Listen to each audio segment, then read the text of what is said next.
If you're looking to cash out this weekend for UFC San Antonio, you're in the right place. This card is very hard to predict. I've spent a ridiculous amount of time researching each of the matchups. I'm going to take all the research I put in, put it all on screen for you guys to see, give you my opinions, and let you know which parlays I'm actually going to be riding with myself. And if you guys end up enjoying my style of content, take a second and smash the like button, smash the subscribe button. Helps me grow the channel, and I really appreciate it. So for our first matchup, we have Hailey Cowan versus Tamires Viddal. Right out the gate, a very hard one to pick because both are relatively green fighters. They don't have too much proven experience. Upon first sight, Hailey Cowan seems like the obvious pick. She's got the more well-rounded skill set. However, if you look into the quality of her opponents up to this point, literal trash cans, and she's actually lost 2 fights ago to a woman who is 2-2 in her career. So she's not exactly an unbeaten prospect who's shown to be able to go through the firefight and win, is my point. She still does have that well-rounded skill set to her, but she hasn't really shown, to me at least, to be able to do it against a UFC caliber opponent. Whereas Viddal is a little more crazier in her stand-up. She fights at a much higher pace. She's shown to be able to go the distance as well, not only get first round finishes. I just see more of a threat and more danger in the side of Viddal in this fight. I understand that if she gets taken down and pushed up against the cage, she could lose a decision like that, but I honestly think she's going to be too much for Hailey to get to. In all the exchanges Hailey's going to try to get to her, Hailey's going to get pieced up on the feet, I feel like. To give you an idea of their pace that they like to fight at, Hailey lands 1.73 significant strikes per minute and takes 1.27, so she lands more than she takes, but at a pretty slow pace throughout her career so far. With a 75% takedown defense, she's usually grinding her opponents out through decision. And on the side of Viddal,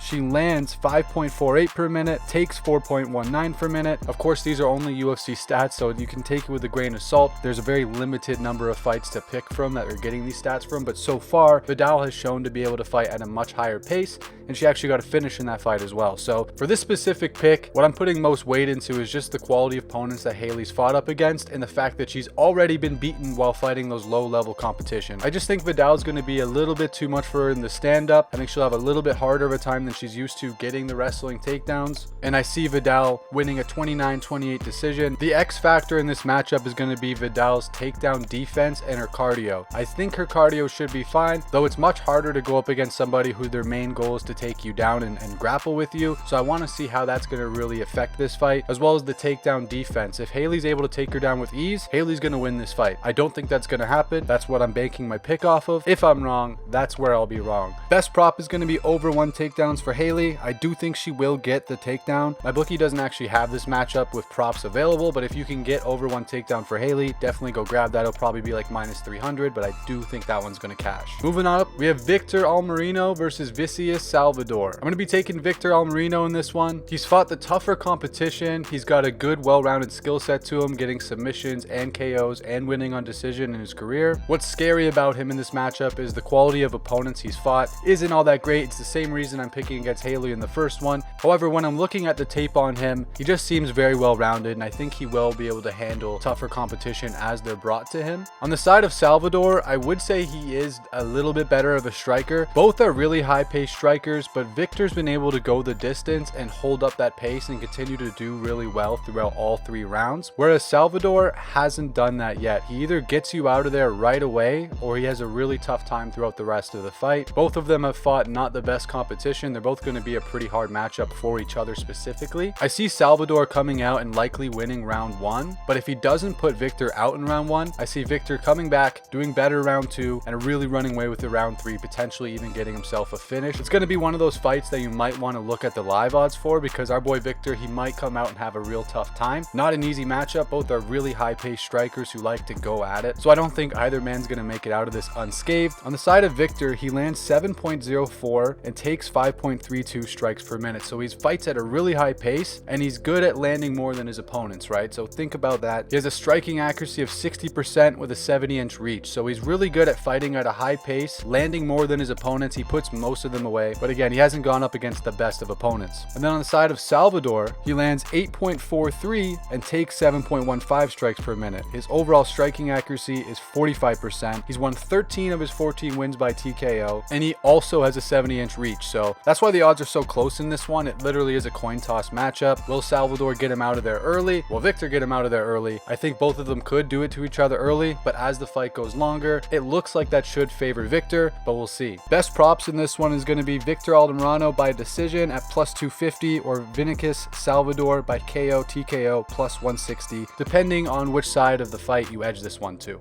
And moving up, we have Manuel Torres versus Trey Ogden. I'm going to be picking Manuel in this one, guys. Another tough matchup, but here's my reasons why. Both of them have really good BJJ skills. Trey relies on it a little bit more. Manuel has been able to mix it in with KOs and getting some good subs. Manuel also fights at a much higher pace than Trey, but he hasn't really had to prove it over the course of 2 or 3 rounds yet, which is a little bit worrying, but I always say just because they haven't proven it doesn't mean they can't. So you want to look at the actual fighter themselves and see, is there a sign to believe that just because he's finishing everybody early that he couldn't go later, or is he just that big of a G that he doesn't need to go to the distance because he always gets everybody out of there early? And I think that might be the case on the side of him here. Though that being said, when you're going up against a tricky BJJ specialist, it's scary business for any bet riding on the opposite side of that, right? Because you always know fight can be going your way up until 4 minutes and 30 seconds of the last round, and if the BJJ guy gets your guy in a sub, it can be all over. We've seen it happen plenty of times. So this is one that I would tread lightly on the betting side. The X factor in this matchup is going to be Manuel's takedown defense holding up, alongside with his cardio to secure the win. If he gets taken down repeatedly by Troy and it looks easy, that's it. It's over. It's a wash. He's going to lose that fight. But we're really banking on him to be able to fend off a few of those takedowns and land a lot of damage through a lot of punches and volume in the meantime. Best prop on this one, I like Manuel by finish. I could see him coming out there and getting another first round, second round finish, and that's paying out at plus 140. Not something I'm going to be taking personally, but there's not a whole lot of props I like on that specific matchup anyway, so if I had to pick a best one, that's the one I'd be going with. Moving on up, we have CJ Vergara versus Daniel da Silva. This one, I'm going to be picking CJ Vergara. The reason is he's just been around the block a little more. He's shown to be able to win on decision, get hit up a lot in the process, and not let himself get finished too many times in situations where I thought he was going to go down. So he's somebody that I trust putting a bet on. However, the scary side of this matchup, Daniel's a finish or get finished fighter. He's got 5 KOs and 6 submission victories going up against our boy CJ. I think CJ will be able to survive the onslaught in the early rounds, and then I see CJ being able to just outclass this guy, start winning round 2, start winning round 3. He could even win round 1, but I'm banking on him at least winning round 2 and 3 as the fight goes longer. So with all that being said, we're going to be riding with CJ on this one. The X factor in this one is CJ's takedown defense and his overall defensive BJJ skills. Given that he's coming off a submission loss in his very last fight, I imagine he spent a lot of time working in those areas. So that's what I'm banking on. That's what's the X factor. My best prop for this one is CJ Vergara by points, paying out at plus 450. Because Daniel literally never makes it out of the first round, I get why that's a very scary one. If you really don't think it happens, if you think CJ is going to chin check him and win that way, you can get CJ by finish at minus 150. But me personally, the way I visualize this fight going, I think CJ is going to be fending him off while out landing for the first half of the fight, and then take over and start dominating on the feet the second half of the fight, but not quite finish him. That's how I see it going, but you guys do what you want to do on that one. Moving on up, we have Trevin Giles versus Preston Parsons. I was really back and forward on this matchup. Originally, I was on Preston Parsons' side, but I've changed my mind to Trevin Giles, and this is why. To pull up some stats, Trevin Giles has 73% takedown defense. He lands 2.99 significant strikes per minute while absorbing 1.99. 2/3 of his significant strikes landed are while standing. That's an important note I want you to pay attention to. He also has a 74-inch reach coming into this matchup. Whereas Preston is 100% takedown defense, so he's probably not going to get taken down. He lands 5.22 significant strikes per minute, absorbs 3.83, but nearly half of Preston's significant strikes come from when he's in grappling dominant positions. He's laying on top of them, doing ground and pound, or he's doing clinch work. So that makes the obvious X factor of this one. Will Preston Parsons be able to implement his grappling, ground and pound type of game plan against Trevin Giles? And that 73% takedown defense on the side of Trevin, with the reach advantage, with the accuracy that he's shown to have, I think Trevin Giles will be able to fend it off, again, at least for 2 of the 3 rounds. I don't think Preston Parsons will be able to get in there with ease. I think he's going to take a lot of damage as he's trying to get his grappling off. That's going to score in the eyes of the judges for Trevin. Again, really tough matchup to pick. Wouldn't be mad at you if you side with Preston on this one. I just think Preston's going to have a really tough test, and I'm not so sure he's going to pass. So I wouldn't go heavy on this one on the betting side. In fact, I'm skipping it entirely myself. But gun to my head, I think Trevin Giles will ever so slightly edge this one out. The X factor in this matchup is, of course, Preston Parsons' success at getting takedowns, with 40% of his significant strikes coming from the clinch and ground position. If he gets it there, he's going to start to run away with it. But if Trevin can use his reach and his movement to stunt that, slow that down, and land on in the process, Trevin should do very well in the stand-up. So it's literally fight on the feet, Trevin gets this, fight on the ground, Preston gets this. That being said, said, the best props I like in this matchup is Preston Parsons by submission or over 2.5.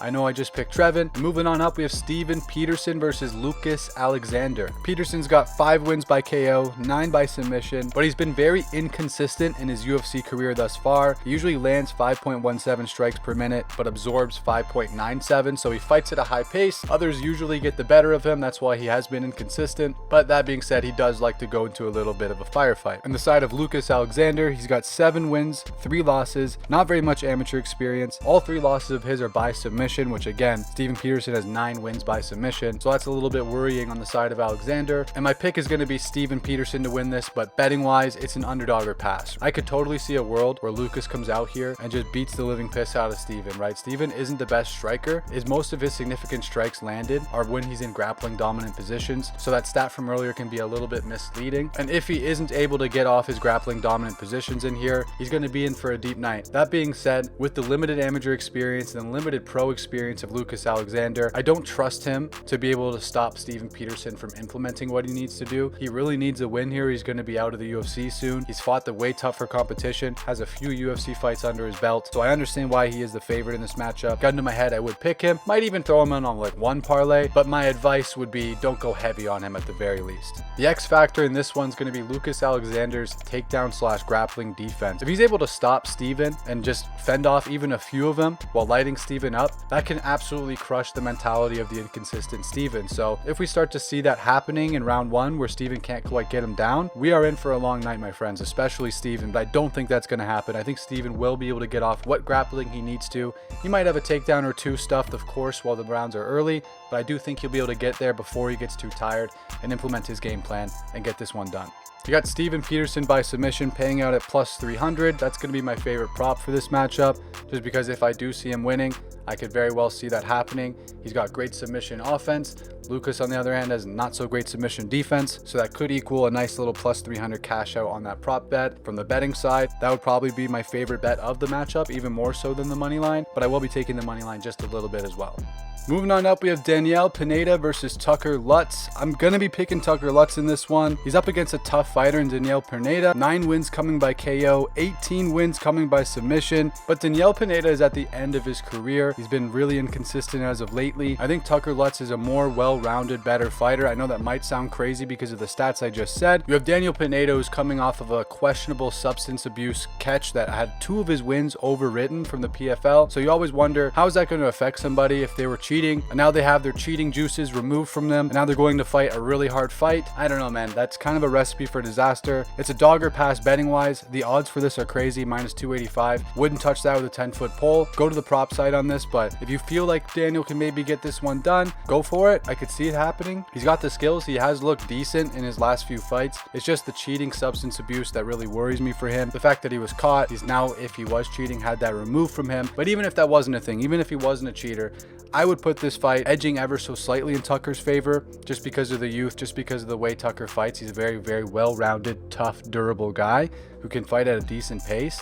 Good takedown defense, good striking accuracy, and Daniel's actually never won a decision, which is usually scary to bet on that side. So I could see Tucker surviving the early onslaught that might be even less of an onslaught, again, because of the cheating stuff. And if he does, I think Tucker runs away with this one. The X factor is going to be if Daniel Pinada comes in with a very Merab Dishvali type of game plan and goes straight for wrestling, straight for wrestling, straight for wrestling, and if he's able to break one through early enough, I would be a little bit worried. Tucker does have good defensive BJJ, but Pinada's got really good jiu-jitsu, so I don't see that happening. But if Pinada does win, it could happen, you know, so that's why I'm saying dog or pass this one or prop it. But at minus 285, do not do what the bookies want you to do and go add Tucker Lutz to a bunch of your parlays. It's not a lock by any stretch of the imagination. The best props on this one for me is Daniel Pinada by sub. That's how I see it going. You can get Daniel Pinada by submission at plus 650 right now, and if he does win, I very much see him just getting an early takedown, little club and sub of Tucker. I don't think that's what's going to happen, as I've said, but betting wise, plus 650, maybe if you're a big prop guy, if you like mixing in some stuff on some weird parlays, you like getting freaky, that's definitely a good paying option that could definitely hit for you. Moving on up, we have Chidi Nkokuani versus Albert Duraev,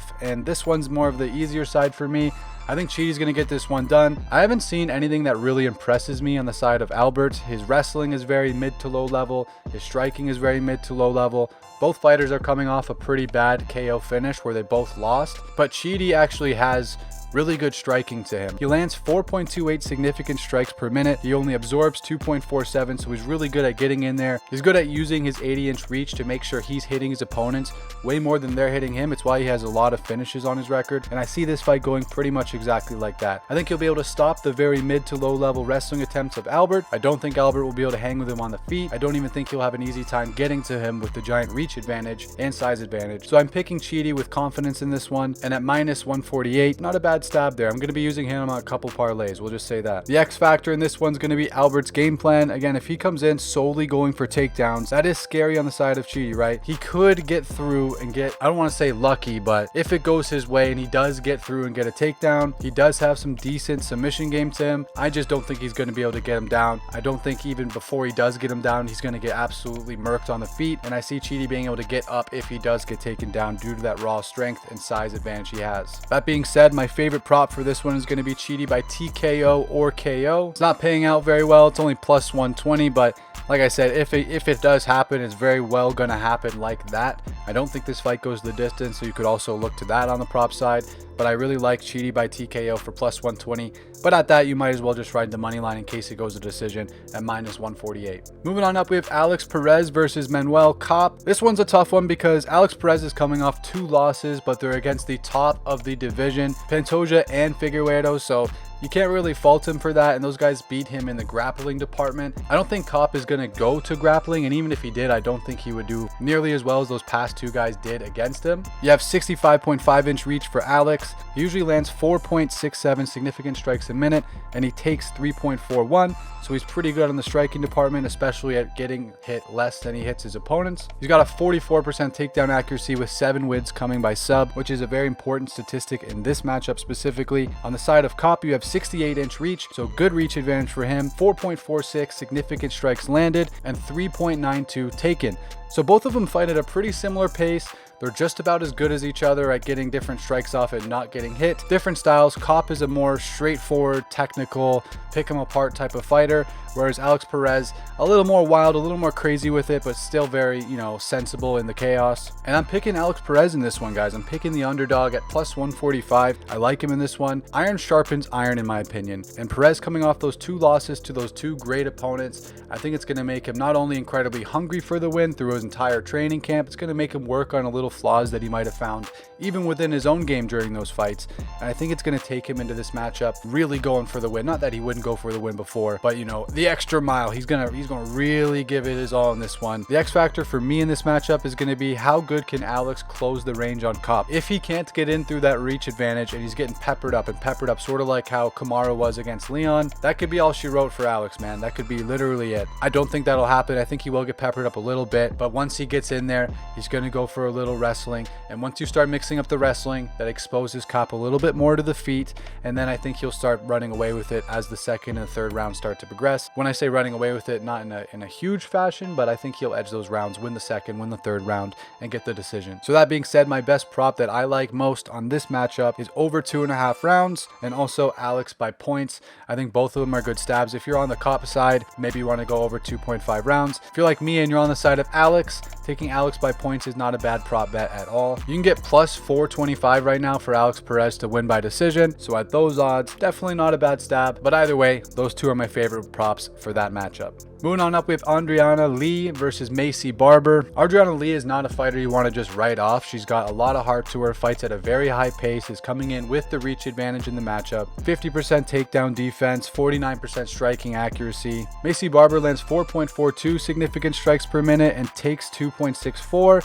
She's got a 53% striking accuracy, 67% takedown defense, and a 65-inch reach, whereas Andrea Lee has 5.43 strikes landed per minute, 3.64 significant strikes taken, 49% striking accuracy. So the point of those stats are these guys are very closely matched. A lot of their stats are very similar. I just think that Maycee Barber's got a lot of momentum coming off her right now. She's the younger fighter. I think she's improving more in between her training camps. I know she's got crazy high ambitions in the division. So that being said, I do think Maycee Barber will edge this one out, but the money line odds are too wide for me to touch Maycee. I personally will be looking at over 2.5 rounds for this one. I do think it does go to the decision. You can get that for minus 230 on the bookie I use, so not too bad. You can actually get that better than you can get Maycee Barber moneyline odds. As a betting man myself, I'm looking to prop bet this one. I'm not touching Maycee Barber by moneyline on any sort of single bet. It's not worth it. Maybe if you want to parlay it, go for it, but Andrea Lee's got a really good chance in this one. Moving on up, we have Nate Landwehr versus Austin Lingo. This one's on the easier side for me to pick. I think Nate Landwehr is gonna get it done. However, his chin has been broken a couple times in his recent career, so that's a little bit worrying when you have him going up against Austin lights out Lingo. But Lingo hasn't fought that good a competition, and his KOs all come from when he was fighting street bums and garbage men. Since he started entering really tough competition, you know, his contender series, his early UFC fights that he's just had, he hasn't been able to get those same KOs, which is expected. And I think Nate Landwehr is the better fighter pretty much everywhere. He's got a really big size and reach advantage. Nate has a 72-inch reach. He lands 6.37 significant strikes per minute while taking 5.56. He mixes in body, leg kicks more into his striking, helping him boost up those numbers, but also to keep his opponents guessing. Whereas Austin Lingo's got a 70-inch reach, 4 strikes landed per minute, and 3.82 absorbed, so doesn't quite fight at the same pace and hasn't been showing to have that crazy KO potential as of recent. So that being said, I think Nate Landwehr is gonna get this one done. I think he'll get a 30-27 type of decision. I think Austin Lingo will be there for the full duration, but I don't think he'll be able to get that KO chin ending shot off on Nate in this one. I think Nate's improved a lot recently. The X factor in this one is obviously Nate's chin. He has been knocked out twice in his last 5 fights. Those were a couple years ago. I think enough time has gone by to recover from it. We've seen fighters get KO'd earlier in their career and then go on crazy win streaks, so we can't hold that against him too much. They were devastating blows that got him. If his chin is really damaged and is really gone and Lingo is landing a couple decent shots on him, that's the X factor. If that chin goes, that's it. That's all she wrote, right? And I think that's obvious. You could say that in any fight, but it really applies in this one because you have lights out Lingo and the guy who got KO'd 2 out of his last 5 fights. So the chin is the X factor, but Nate is the better fighter, and that's why I'm picking him. Best prop bet in this one to me is going to be Nate Landwehr by points. If he does win this one, that's how I see it happening. I don't think he finishes Lingo. Lingo's a pretty tough dude, so I think he does survive the distance. I think Nate shows him that he's just a bit better than him stylistically pretty much everywhere. Moving on up, we have Holm versus Yana Santos, and if you guys have been enjoying this video, I've put a ridiculous amount of time into it, as I'm sure you could tell, so take a second, smash the like button, smash the subscribe button. It tells YouTube to keep sending more people my way and help me grow the channel. It also helps you guys to make sure you don't miss any of my videos. I upload videos like this every week and I really appreciate it. So big thank you to anybody who has done that already or anybody who does that on this video. And this matchup is super tough for me because I want to pick Holm so bad. I believe she's the better technical striker. She's got better striking defense, but she's 41 years old. Like, come on, guys. Come on. She's 40. She's not 38. She's not 39. She's 41 years old. Okay, at a certain point, father time gets us all. That age makes me too worried to bet on her or pick her in any fights going forward realistically, unless it's against an absolute trash can, which I don't think Yana is. Yana's not the best fighter, but she's not the bottom of the division either. So I think Yana's going to be there to present enough trouble for Holly, give her enough of a fight back where Holly starts taking a back step. Yana starts getting Holly pushed up against the cage, which Yana does a lot in her fights. She gets a lot of her significant strikes off in clinch work. So I see her using that sort of game plan here. You don't want to keep Holm at a range kickboxing distance, right? She's a really experienced kickboxer, boxer. I think Yana knows that. I think Yana's going to go, oh, well, I'm fighting a grandmother, so I'm going to push her up against the cage and elbow that grandma on the goddamn face. That's what I would do personally, you know, if I was fighting there. You have Holm who lands 3.24 significant strikes landed per minute, takes 2.86, 26% takedown accuracy. Yana lands 4.28 significant strikes per minute, takes 2.94, 50% takedown defense. And again, a lot of her significant strikes, they do come from the clinch, but I don't see it being any different here. I think she's going to get Holly up against the cage. She's going to do a lot of good clinch work, and she's going to cash my underdog ticket. So I'm riding Yana Santos in this one. I know Holm's just signed a big new UFC 8-fight contract, but that doesn't mean it's going to be fought out. That's just to make sure she doesn't go fight at BKFC after this. I don't think she's going to win this one. I've seen a lot of people picking Holly, and again, that's where I went to right away because Yana has shown to not have the best striking defense in her past, and Holly's known to be a good striker. I just see the clinch work being the main story of this fight, and I don't think Holly at 41 will be able to keep up with the really high cardio that's needed in a heavy clinch type of fight. So that's what I'm banking on for this. The X factor in this one is going to be if Holly can keep the pace of this fight at her typical range. She is the better technical kickboxer. She will start to take away and win the fight if that happens. What we want on the side of Yana is Yana to close that distance, make it dirty. Don't let Holly have too much time to play her game plan she's done through her whole career. Switch it up on her, use that clinch work, land some dirty shots. And if that happens, I think Santos is going to get this one done. Best prop on this one, I like fight goes the distance. I think whichever way the fight goes, that's the most likely scenario. I don't think either of them are going to finish each other. You can get that at minus 260 right now, so honestly, not a bad bet. I'm definitely going to touch that as well as my dog attempt on Santos. I understand if you disagree with me. I understand if you're edging this up to Holly just because she is the better technical kickboxer. I wouldn't blame you, but gun to my head, I can't ride with it. I'm on Yana Santos. And here we are, the main event of the evening. We have Chito, Marlon Vera taking on Cory the Sandman Sandhagen. This one is going to be a barn burner of a fight. I'm super excited to see this scrap. Like, if you know the technical styles of these two fighters, it's literally a recipe for an amazing fight. You have Cory, who lands good damage, has a high pace, loves to move around the octagon and fuck up his opponents. Like, that's what he does.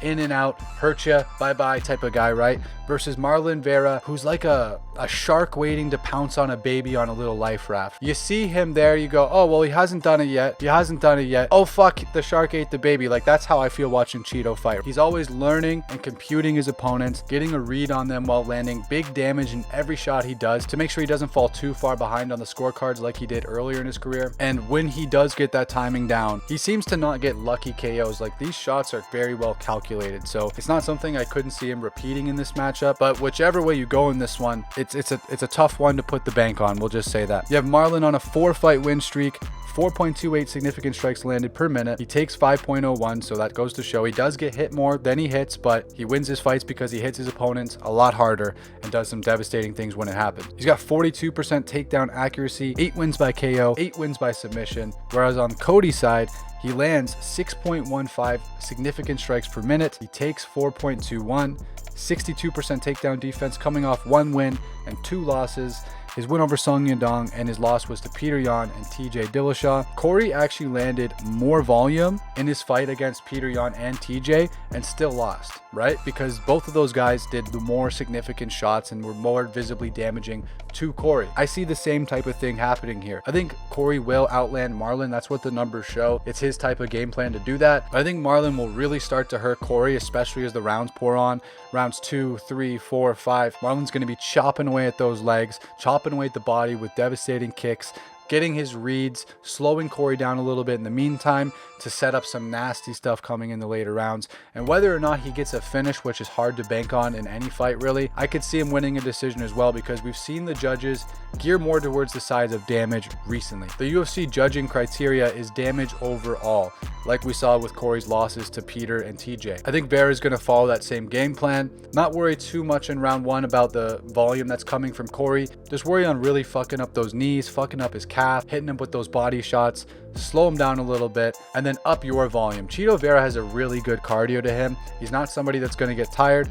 Cory has a good cardio to him as well. He doesn't show to slow down, but I think Chito's going to put the pace on him. This is a must-do fight for both men, which is why it's going to be super interesting to watch. I wouldn't blame you for picking the Sandman side. I think that you could really make an argument for either fighter here. Like, there's a world where Cory comes out here, lands more than Chito every single round while doing enough damage, because he's not just peppering people. Like, Cory does some serious damage himself too. And if Chito doesn't start to catch him, doesn't start to get his timing down, you could see Cory make it look easy and get like a 49-46 type of thing. Like, there's a world where that happens. I just think the X factor is Chito is going to get his timing down. Chito is going to start slowing Cory down with the damage that he presents. And with all that happening, Chito will get the finish, or he will win a 48-47 razor thin split decision type of victory. That's how I see this one going.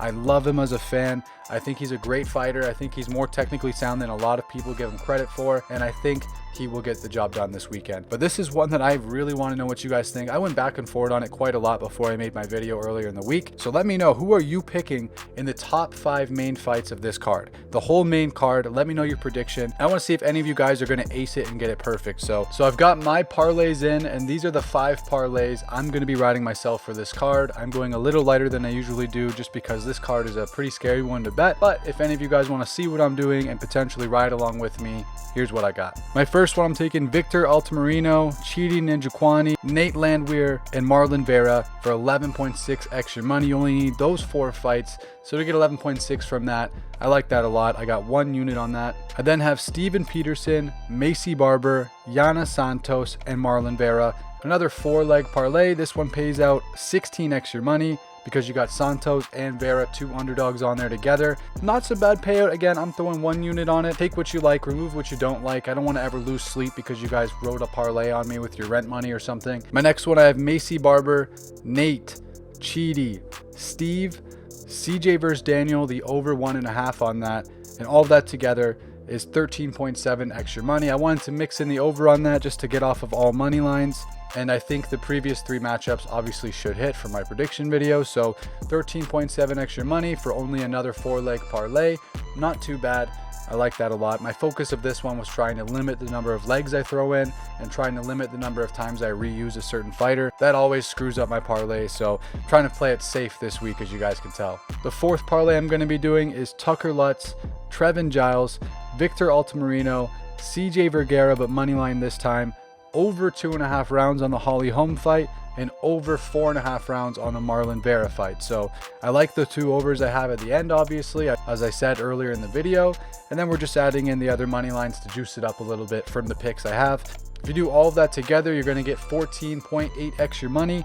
Again, not bad payout. I'm gonna be doing 1 unit myself, and I'm gonna ride that one out. I like that one a lot. I like all of them a lot, but that one especially. And of course, you take all of this in to give you guys some ideas. You can go look earlier in my video and add or take away anything you like. Do whatever you think is best. At the end of the day, it's your betting account on the line, not mine. This is just what I'm putting my betting account on the line for. So I would love to hear what you guys think of not only my parlays, but the whole video here. Tell me what you like, tell me what you don't like, so I can fine tune my content and just, give out the best content I can as consistently as I can. Thank you guys for watching this video. I will see you guys in the next one.